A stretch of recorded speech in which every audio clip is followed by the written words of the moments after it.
शेर जैसी ताकत, चीते जैसी रफ्तार और अकाब जैसी नजर। तो दोस्तों आज हम आपको कहानी सुनाने वाले हैं मार्वल स्टूडियो की एक सुपर ह्यूमन मूवी जिसका नाम है क्रेवन द हंटर। इस कहानी की शुरुआत में हम एक प्रिजन वैन को देखते हैं जो कि कैदियों को लेकर रशिया के ठंडे और बर्फानी इलाके में प्रिजन की तरफ जा रही होती है और यहाँ पर वो गैस डलवाने के लिए रुकते हैं और यहाँ पर प्रिजन नंबर 0864 थोड़ी देर के लिए गायब हो जाता है, लेकिन ढूंढने पर वो पुलिस वालों को दोबारा मिल जाता है। तभी प्रिजन वैन दोबारा से प्रिजन की तरफ चलने लगती है और यहाँ पहुंचकर सभी कैदियों को उनके नंबर के हिसाब से उनके सेल्स में भेज दिया जाता है। दोस्तों ये इस मूवी का ओपनिंग सीन है और आज इस प्रिजन में कुछ ऐसा खास होने वाला है जो अब से पहले यहाँ पर कभी नहीं हुआ। असल में रशिया पूरी तरह से आर्म्स डीलर्स और दूसरे टेररिस्ट ग्रुप्स के दबदबे में है। अगर बात की जाए प्रिजनर 0864 की तो वो यहाँ पर एक खास किस्म के मकसद से आया है और तभी हम देखते हैं कि अचानक उसकी लड़ाई एक बहुत बड़े टेररिस्ट ग्रुप से हो जाती है और इस प्रिजन में उस टेररिस्ट ग्रुप का बहुत असर चलता है। तभी वो लोग उसे उठाकर अपने बॉस के पास ले जाते हैं जहाँ पर प्रिजनर 0864 इस टेररिस्ट ग्रुप के सरबराह साइमन क्रोनी को सिर्फ एक शेर की तांत की मदद से मार देता है और बेहद फुर्ती के साथ उस प्रिजन से बाहर निकल जाता है। जिसके बाद पुलिस वालों को प्रिजनर 0864 की लाश गैस स्टेशन पे मिलती है जिससे उन्हें पता चलता है कि वो शख्स जिसने टेररिस्ट ग्रुप के सरबराह को मारा है वो कोई और ही था और अपनी सुपर ह्यूमन एबिलिटी के कारण वो वहां से बासानी रशिया के उस बर्फीले और ठंडे इलाके में सरवाइव करता हुआ वहां से बाहर निकल चुका है और बहुत दूर जा चुका है। जिसके बाद ये लोग उसे ढूंढने लगते हैं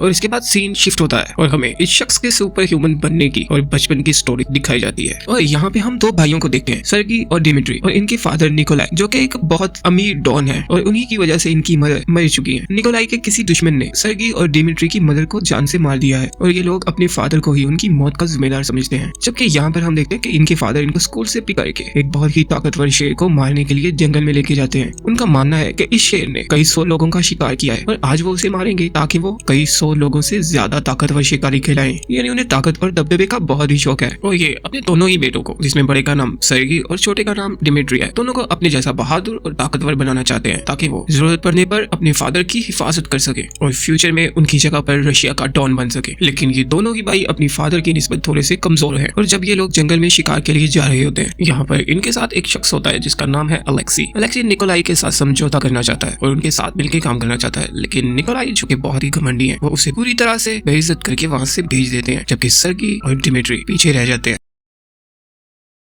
और तभी वो शेर डिमिट्री पर हमला करने लगता है। सर्गी उसे बचाने के लिए आगे बढ़ता है तो शेर सर्गी को उठा के ले जाता है और निकोलाई की गोलियों से जख्मी हो जाता है। और यहाँ पे दूसरी तरफ हम एक गर्ल क्लिप्सो को देखते हैं जिसे उसकी ग्रैंड मदर जो कि रिचुअल्स परफॉर्म करती हैं अपने पुरखों के बनाए कुछ कार्ड्स और एक मेडिसिन के बारे में बताती है। वो उसे कहती है कि अब मेरे जाने का वक्त करीब आ रहा है तो अब के बाद तुम्हें इन चीजों की हिफाजत करना होगी और तुम जब भी समझो कि तुम्हें इस मेडिसिन को यूज करना चाहिए तो तुम इसे यूज कर सकती हो। ये हमारे पुरखों का बनाया एक सीक्रेट फार्मूला है जिससे कोई भी शख्स मौत के मुंह से भी वापस आ सकता है। अब शेर जब सर्गी को उठाकर ले जाता है तो हम देखते हैं कि इस शेर का ब्लड सर्गी की बॉडी में गिर जाता है, लेकिन शेर उसे खाता नहीं है क्योंकि निकोलाई उसका पीछा कर रहा है। और शेर के वहां से जाते ही क्लिप्सो सर्गी को बचाने के लिए उसे अपने पुरखों की बनाई हुई मेडिसिन पिलाती है,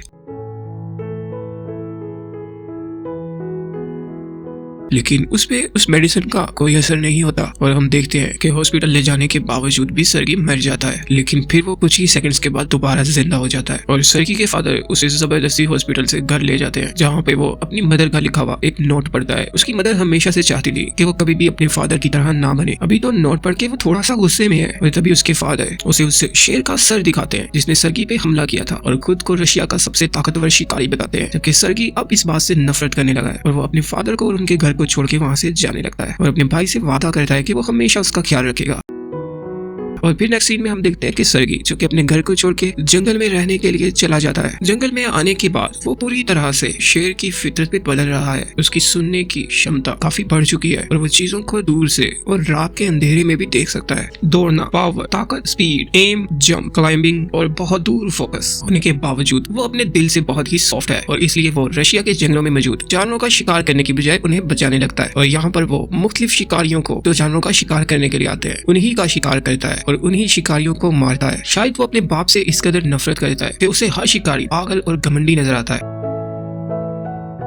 अब हमें पास्ट की स्टोरी सुनाने के बाद हमारी मूवी दोबारा से प्रेजेंट डेज में आती है, जहाँ पर हम देखते हैं कि डिमिट्री जो कि सर्गी का भाई है वो उसे कॉल करता है और उसे अपनी बर्थडे में आने के लिए इनवाइट करता है। और रशिया में उस प्रिजन में वहाँ के सेकंड बेस्ट डॉन को मार के आने के बाद वो क्लिप्सो से मिलता है और यहाँ पे हमको डिमिट्री की डॉन सेमियोन को मारने की असल वजह पता चलती है। असल में उसने क्लिप्सो की फ्रेंड जो कि एक वकील थी और उसके खिलाफ केस कर रही थी उसे मरवाया था, इसलिए सर्गी ने उसे प्रिजन में घुस के मार दिया। और अब हम देखते हैं कि वो क्लिप्सो के पास आता है और उससे दोस्ती करना चाहता है। वो हमेशा से उस पर नजर रख रहा था लेकिन उसने कभी उससे बात नहीं की थी और यहाँ पर वो उसे बताता है कि उसकी फ्रेंड को जिसने मारा था उसने उससे प्रिजन में घुस के मार दिया है और उसे अपने बचपन की याद बताता है कि कैसे वो मर रहा था और उसने वो मेडिसिन पिलाकर उसकी जान बचाई थी, जबकि वो 3 मिनट के लिए फिर भी मर गया था। यहाँ पर हम देखते हैं कि क्लिप्सो और उसकी काफी गहरी दोस्ती हो जाती है, जिसमें वो बातों ही बातों में क्लिप्सो को बताता है कि मेरा टास्क है कि मैं रशिया में मौजूद सब डॉन्स को बारी बारी करके मार दूंगा और अब से दुनिया के लिए मेरा नाम क्रेवन द हंटर होगा। और वो क्लिप्सो जो कि खुद एक सीनियर लॉयर है उसे अपनी मदद करने के लिए कहता है। सीन शिफ्ट होता है और हम देखते हैं अलेक्सी को, जिसने सर्गी के फादर निकोलाई से फ्रेंडशिप करने की इतना काम कोशिश की थी, लेकिन अब वो इतना ताकतवर हो चुका है कि वो उन्हीं का दुश्मन बन चुका है। असल में उसे एक डॉक्टर मिला था जिसने उसे बदल दिया और मेडिसिन ना लेने पर उसकी बॉडी राइनो की तरह बहुत ही सख्त हो जाती है। जब उसे खबर मिलती है कि रशिया का सेकंड बेस्ट डॉन सेमियोन मारा गया तो वो उसके वर्कर से फ्रेंडशिप करके उन्हें निकोलाई को मारने के लिए भेजता है।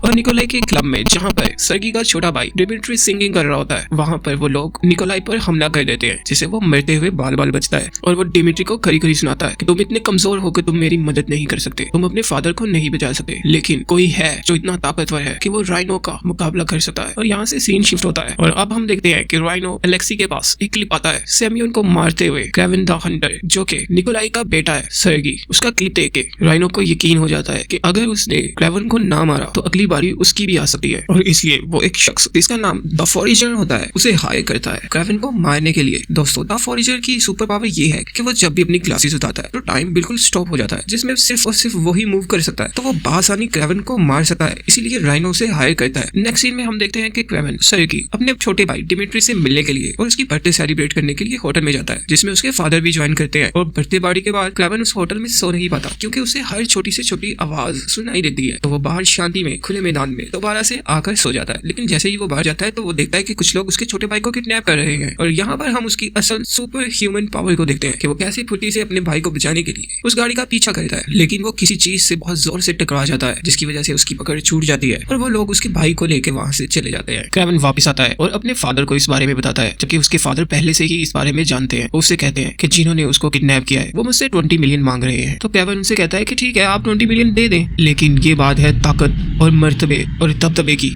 उसके फादर उससे कहते हैं कि मैं कभी भी 20 मिलियन उसे नहीं दूंगा क्योंकि उसके बाद मैं उससे कमजोर जाहिर होऊंगा और मेरी बरसों की हुई मेहनत खत्म हो जाएगी। इस सुनने के बाद क्रेवन अपने भाई को खुद ही बचाने का इरादा करता है, जबकि असल में ये सब एक ट्रैप है क्रेवन को ही मारने के लिए। तो क्रेवन जैसे ही अपने भाई को बचाने के लिए उस जगह पर जाता है तो वहाँ पर पहले से लोग उसे मारने के लिए मौजूद होते हैं, लेकिन वो उसे मार नहीं पाते और डिमिट्री भी क्रेवन को वहाँ पर नहीं मिलता। और दूसरी तरफ राइनो डिमिट्री को बताता है कि उसके फादर ने अपने पास्टर सन को बचाने के लिए पैसे देने से इनकार कर दिया है, तो अब उसे राइनो का दोस्त बन जाना चाहिए सर्गी को मारने के लिए। जबकि क्रेवन को अब पता चल चुका है कि ये सब एक ट्रैप था उसे मारने के लिए, इसलिए वो क्लिप्सो को भी इस बारे में बताता है और उसे भी अपना ऑफिस छोड़कर उसके साथ आने के लिए कहता है। और अब फॉरेजर राइनो के ऑफिस में एंटर करता है जहां वो अपनी ग्लासेस उतार के राइनो को भी हिप्नोटाइज कर देता है। और इसके बाद वो राइनो को बताता है कि मैं जानता हूँ कि क्रेवन कहाँ छुपा है, क्योंकि क्रेवन ने जिन लोगों को मारा था उनकी बॉडी में से जो टॉक्सिक जहर मिला है वो सिर्फ रशिया में एक ही जगह पर पाया जाता है, तो हमें वहां पर जाके क्रेवन को मारना होगा। और इसलिए ये लोग पूरी तैयारी के साथ क्रेवन को मारने के लिए उस जगह की तरफ निकल पड़ते हैं, जहां पर पहुंचकर इनकी क्रेवन के साथ काफी लड़ाई होती है और फॉरेजर को मारने के चक्कर में क्रेवन खुद मौत के करीब पहुंच जाता है। अभी वो मरने ही वाला होता है कि क्लिप्सो द फॉरेजर को मार देती है और एक दफा फिर दवा पिलाकर वो क्रेवन की जान बचा लेती है। दूसरी तरफ हम देखते हैं कि राइनो जो कि बहुत ही ज्यादा ताकतवर है उसकी क्रेवन के साथ काफी लड़ाई होती है और बिल आखिर किसी तरह से